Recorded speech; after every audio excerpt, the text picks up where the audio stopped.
Hi hello నమస్తే welcome to our channel. నేను మీ ప్రియాంక రావు. అల్లు అర్జున్ గారు మళ్ళీ వార్తల్లో నిలిచారు.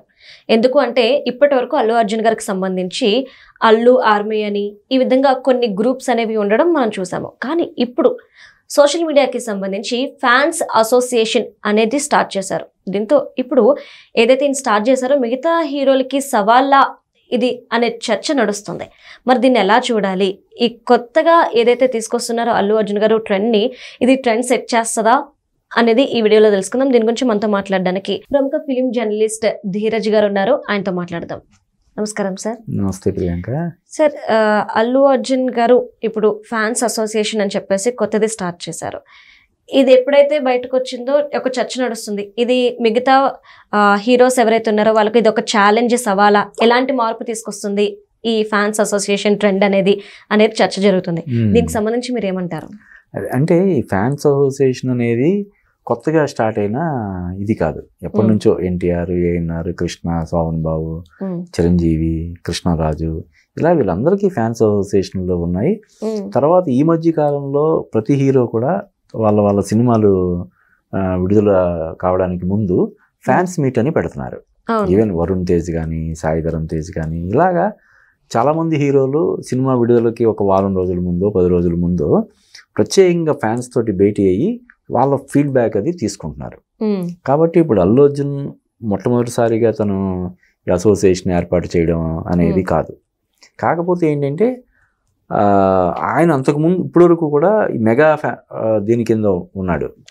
మెగా ఫ్యాన్స్ అసోసియేషన్ దీని కింద ఉండేవాడు. ఇప్పుడు సోషల్ మీడియాలో ఇందాక నువ్వు అన్నట్టు అల్లు అర్జున్ ఆర్మీ అని, బన్నీ ఆర్మీ అని ఎప్పటి నుంచో ఉన్నప్పటికి కూడా ఆయన ఫిజికల్గా కూడా ఒక అసోసియేషన్ ఉండాలి. సోషల్ మీడియాలోనే కాకుండా మామూలుగా ఒక ఫ్యాన్స్ అసోసియేషన్ పెట్టి దానికి జిల్లాల వారీగా కావచ్చు, లేకపోతే ఇలాగా చేయాలనే ఉద్దేశంతో ఆయన దీనికి శ్రీకారం చుట్టాడని మనకి తెలుస్తుంది.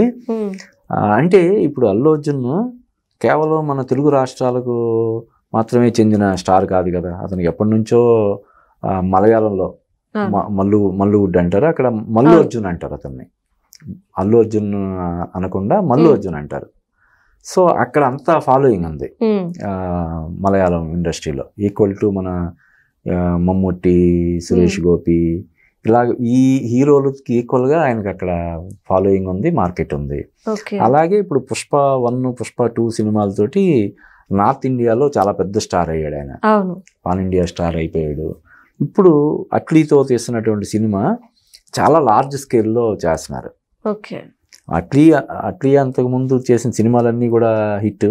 ఇది 6వ సినిమా. అంతకుముందు అతను తీసిన 5 సినిమాలు కూడా హిట్. దీనికి ముందు షారుఖ్ ఖాన్తో తీసినటువంటి జవాన్ సినిమా చాలా పెద్ద హిట్ కదా. వీళ్ళిద్దరు కలయికలో వస్తున్నటువంటి ఈ సినిమాలో 5 హీరోయిన్లు ఉన్నారంటేనే దాన్ని బట్టి ఆ సినిమా స్కేల్.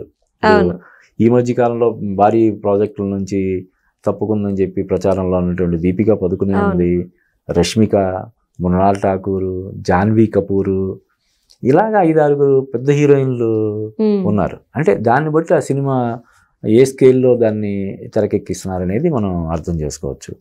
సో వీటన్నిటి దృష్ట్యా ఆయన తన ఫ్యాన్ బేస్ని ఇంకా స్ట్రాంగ్ చేసుకోవడం కోసం ఈ అసోసియేషన్ దీన్ని స్టార్ట్ చేశాడని మనం చెప్పుకోవచ్చు. దీనివల్ల మిగతా హీరోలుకి సవాలను లేకపోతే మరో అలాగే మనం అనుకోవాల్సిన అవసరం లేదు. ప్రతి హీరో కూడా ఇప్పుడు ఈ ఫ్యాన్స్ తోటి టచ్లో ఉండడం, సోషల్ మీడియాలో కానీ లేకపోతే ఇతర మాధ్యమాల ద్వారా కానీ టచ్లో ఉండడం అనేది ముందు నుంచి నడుస్తుంది. కాకపోతే ఇప్పుడు దీనివల్ల ఇంకొంచెం జాగ్రత్తలు వాళ్ళు తీసుకోవాల్సిన అవసరం ఉంటుంది. ముఖ్యంగా యాక్చువల్గా అట్లీ ప్రాజెక్టు కన్ఫర్మ్ అయిన వెంటనే ఆ సినిమాకి గాను అల్లు అర్జున్ 175 కోట్లు రెమ్యూనరేషన్ అని చెప్పి అప్పట్లోనే దాన్ని లీక్ చేశారు.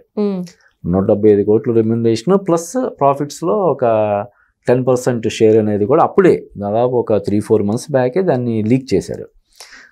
అదే విషయాన్ని మళ్ళీ ఇప్పుడు తెర మీదకి తీసుకొచ్చి దాన్ని ఎక్కువగా ప్రచారంలోకి వచ్చేలాగా జాగ్రత్తలు తీసుకుంటున్నారు. అంటే తీసుకొని అది ఫస్ట్ టైం మన తెలుగులోనే కాదు, ఇండియాలోనే ఇది highest remuneration, highest paid actor in India అనే విషయాన్ని ఎస్టాబ్లిష్ చేయడం కోసం వాళ్ళ PR టీము గట్టిగా వర్క్ చేస్తుంది. కొద్ది రోజులుగా ముందు బాహుబలి తర్వాత ప్రభాస్కి విపరీతమైనటువంటి క్రేజ్ వచ్చింది. దాన్ని వాళ్ళు హైలైట్ చేసుకోవాలని చూడలేదు.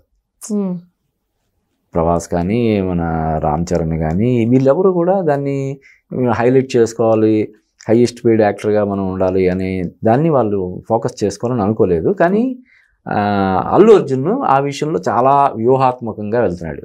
ఇంకా చెప్పాలంటే పుష్ప 2 సినిమాకి కూడా ఆయనకి దాదాపుగా 200 కోట్ల పైన రెమ్యునరేషన్ రూపంలో వచ్చింది అనేది కూడా వాళ్ళు చాలా, అంటే ఫోర్బ్స్ మ్యాగజైన్లో కూడా దాన్ని కవర్ స్టోరీ కింద వేయించుకోవడం అలా చేశారు. కాబట్టి అంటే మిగతా హీరోలు కూడా ఎక్కువ రెమ్యునరేషన్ తీసుకుంటున్న హీరోలు ఉన్నప్పటికీ కూడా వాళ్ళు దాన్ని ఇన్కమ్ ట్యాక్స్ అన్నప్పుడు లేకపోతే ఇంకోటి ఎందుకులే లేదంటే మిగతా హీరోలు ఫ్యాన్స్ వాళ్ళు ఇబ్బంది పడడం అలా ఎందుకులే అన్నట్టుగా వాళ్ళు దాన్ని ఫోకస్ చేసుకోలేదు. కానీ అల్లు అర్జున్ టీం మాత్రం దీన్ని చాలా స్ట్రాటజిక్గా హైలైట్ చేసి ఇప్పుడు ఇండియాలోనే highest paid hero Allu Arjun అని అందరికీ తెలిసేలాగా, ఒక నిజమైనా కూడా కొంతమంది ఏం చేస్తారు దాన్ని పెద్ద హైలైట్ చేసుకోవాలని చూడరు. ఈయన అంటే ఇప్పుడు కొత్తగా మొదలైంది కాదు, నేను చెప్తున్నాను కదా, పుష్ప 2 దగ్గర నుంచి ఈ ప్రాసెస్ అనేది వాళ్ళు దాన్ని చాలా పగడ్బందీగా వ్యూహాత్మకంగా దాన్ని చేస్తున్నారు. ముందు ఇంకా దాన్ని ఎలాగా అంటే మిగతా హీరోలు ఎలాగా రెస్పాండ్ అవుతారు ఏంటనేది మనం చూడాలి. అంటే అల్లు అర్జున్ వైపు అందరూ తిరిగి చూడాలి, ఆయన ఎప్పుడు వార్తల్లో నిలవాలి అని చెప్పేసి ప్రజల్లోని అంటే national and international wide curiosity పెంచే విధంగా ఈ టీం వర్క్ చేస్తుంది, టీం మెయిన్ టార్గెట్ ఇది అని చెప్పేసి అంటున్నారు. అంటే ఎందుకని ఇదంతా అంటారు? ఒక విధంగా చూసుకుంటే మీరు ఇంతకుముందు తన పేరు గురించి మాట్లాడారు, 300 కోట్లు తీసుకుంటారు అని చెప్పేసి. సంధ్య థియేటర్ ఇన్సిడెంట్ తర్వాత అట్లీ గారు మూవీ అనౌన్స్ అయిన తర్వాత ఒక ప్రచారం నడిచింది. కానీ తర్వాత చూస్తే రీసెంట్ గా టీం వచ్చిన తర్వాత 175 కోట్లు మాత్రమే అల్లు అర్జున్ తీసుకుంటాడు. అది పుష్ప 2 సినిమాకి వచ్చిన రెమ్యూనరేషన్, అది కరెక్ట్ ఫిగర్ గుర్తులేదు కానీ 250-300 కోట్లు అన్నారు. ఎందుకంటే ఆ సినిమా దాదాపుగా 2000 కోట్లు కలెక్ట్ చేసింది అన్నారు. కాబట్టి ఆ సినిమాలో తనకి లాభాల్లో వాటాగా ఇవ్వాలనే ఒక కండిషన్ ఉంది. కాబట్టి ఆ సినిమాకి గాను తనకి అంత వచ్చింది.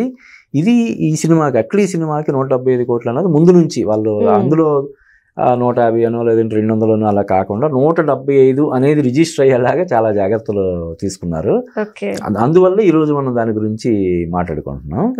చెప్పాను కదా, ముందు నుంచి కూడా అంటే ఒకప్పుడు ఘరానా మొగుడు సినిమా తర్వాత ఆపద్బాంధవుడు సినిమాకి గాను చిరంజీవి తీసుకున్న రెమ్యూనరేషన్ అప్పట్లో జాతీయ స్థాయిలో చర్చనీయాంశమైందని చెప్తారు. అంటే అప్పటికి అమితాబ్ బచ్చన్ సూపర్ స్టార్గా ఉన్నాడు, పీక్స్లో ఉన్నాడు ఆయన. అటువంటిది బిగ్గర్ దాన్ బచ్చన్ అని చెప్పి కవర్ స్టోరీ ది వీక్ అనే ఒక ఇంగ్లీష్ మ్యాగజైన్ కవర్ స్టోరీ చేసింది.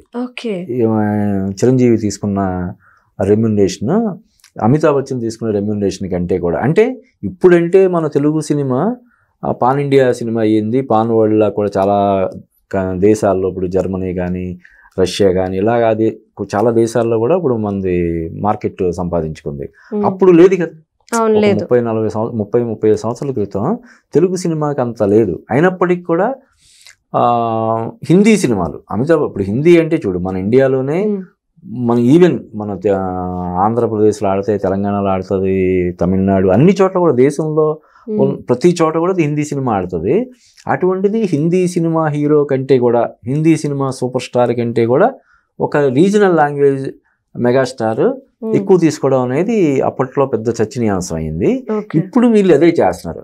ఒక సల్మాన్ ఖాన్ కంటే, ఒక అమీర్ ఖాన్ కంటే, ఒక షారూక్ ఖాన్, ఇలాగా బాలీవుడ్లో బిగ్గెస్ట్ స్టార్స్ అనే వీళ్ళందరికంటే కూడా అల్లు అర్జున్ రెమ్యూనరేషన్ ఇప్పుడు ఎక్కువ అనేది బాగా ఎస్టాబ్లిష్ చేయాలి, ఫోకస్ చేయాలని వాళ్ళు చూస్తున్నారు. డెఫినెట్గా కొంత నెగిటివ్ ఇంపాక్ట్ కూడా ఉంటుంది. ఇప్పుడు ఉదాహరణకి మన తెలుగులోనే చాలా మంది హీరోలు ఫ్యాన్స్ ఫీల్ అవుతారు. ఇప్పుడు ప్రభాస్ ఫ్యాన్స్ కావచ్చు, Ram Charan fans, NTR fans, Balayya fans, ముఖ్యంగా మెగా ఫ్యాన్స్, వీళ్ళందరూ కూడా అంటే తీసుకున్నాడు కానీ ఇంత ఇది చేసుకోవాల్సిన అవసరం ఏముందనే ఒక ఇది ఉంటుంది కదా.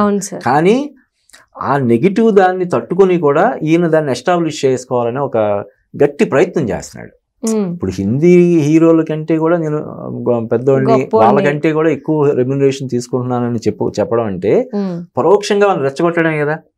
వాళ్ళందరూ కూడా ఈ ఒక సినిమా హిట్ అయ్యేసరికి మనకంటే పెద్దవాడు అని చెప్పుకుంటున్నాడు, మనకంటే ఎక్కువ రెమ్యునరేషన్ తీసుకుంటున్నానని చెప్పుకుంటున్నాడు, ఏంటి అని చెప్పి వాళ్ళు దృష్టి సారించే ప్రమాదం ఉన్నప్పటికీ కూడా అయినా సరే ఈ wants to be establish himself as a biggest star. వీళ్ళందరికంటే కూడా highest paid icon star in the మన ఇండియన్ ఫిల్మ్ ఇండస్ట్రీ అని ఆయన ఎస్టాబ్లిష్ చేసుకోవాలని చూస్తున్నాడు.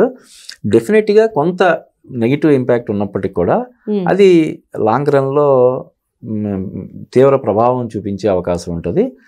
అట్ ది సేమ్ టైం ఇప్పుడు ఆయన అంతకుముందు తనని పుష్ప 1 తర్వాత నుంచి ఐకాన్ స్టార్ అని చెప్పి ఒక బిరుదు వచ్చింది కదా. సో ఈ ఐకాన్ స్టార్ అనేది ఇంకా ఆ స్టార్డమ్ అనేది ఇంకా ఇంకా పెంచుకొని వెళ్ళాలి. ఈ సినిమా కూడా దాదాపుగా 600 కోట్ల బడ్జెట్ అంటున్నారు, అట్లీ అల్లు అర్జున్ సినిమా బడ్జెట్. ఆ సినిమా కూడా సూపర్ డూపర్ హిట్ అయితే నెక్స్ట్ అతను పాన్ వరల్డ్ టార్గెట్ చేసిన ఆశ్చర్యం లేదన్నమాట. Okay, right. Thank you so much. Thank you Priyanka.